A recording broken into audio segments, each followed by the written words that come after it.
તમારું bank account fridge થયું હોય તો પેલા જાણી લો કે કઈ રીતે બેંક એકાઉન્ટ ફ્રીઝ થાય છે. તો ઘણા બધાને એવા પ્રશ્ન આવે છે કે ભાઈ મારે 200 રૂપિયા આવ્યા હતા, 500 રૂપિયા આવ્યા હતા કે 2000 રૂપિયા આવ્યા હતા, એના લીધે મારું બેંક એકાઉન્ટ ફ્રીઝ થઈ ગયું અને મારા ખાતામાં 20,000, 35,000 કે 50,000 પડ્યા છે, એ પણ હવે ઉપડતા નથી. જો તમારી સાથે આવું ન થાય ને એટલા માટે આ વસ્તુ ખાસ ધ્યાન રાખજો કે ગેમિંગ એપ્લિકેશન યુઝ કરતા હોય ને તો એ બંધ કરી દેજો, કારણ કે એ છે ને તમને બેંક એકાઉન્ટ ફ્રીઝ કરવામાં મેઇન કારણ અત્યારે મોસ્ટ ઓફલી છે ને ગેમિંગ એપ્લિકેશન છે.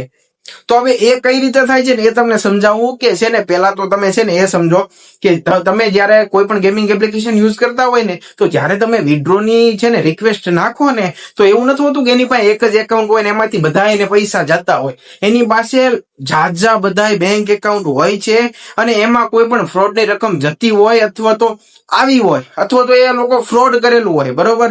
હવે એમાંથી તમને છે ને તમે રિક્વેસ્ટ નાખો ને એટલે એ તમને પૈસા નાખે એ બેંક એકાઉન્ટમાંથી, અલગ અલગ બેંક એકાઉન્ટમાંથી એમ. હવે જયારે તમને એ રિક્વેસ્ટ નાખો ને તમને જયારે પૈસા ટ્રાન્સફર કરે ને તો એ છે ને બેંક એકાઉન્ટમાં કદાચ કોઈ ફ્રોડની છે ને કમ્પ્લેન કરી હોય તો એ પૈસા એનામાં ગયા. હવે એ પૈસા તમને ટ્રાન્સફર કરે ને એટલે તમે પણ લેયર 2 માં અથવા તો 3 માં આવો એટલે તમારું બેંક એકાઉન્ટ ફ્રીઝ થવાનું આ મોસ્ટ ઓફલી આ જ કારણ હોય છે. એટલે છે ને તમે આ વસ્તુનું ખાસ ધ્યાન રાખજો. અને 80% બેંક એકાઉન્ટ ફ્રીઝ છે ને ગેમિંગ એપ્લિકેશન ના લીધે જ થાય છે. જો આ વિશે કોઈ પણ પ્રશ્ન હોય તો કોમેન્ટમાં જરૂરથી જણાવજો અને આવી જ માહિતી માટે મોટાભાઈ ફાઇનાન્સ ચેનલને જરૂરથી સબસ્ક્રાઇબ કરો.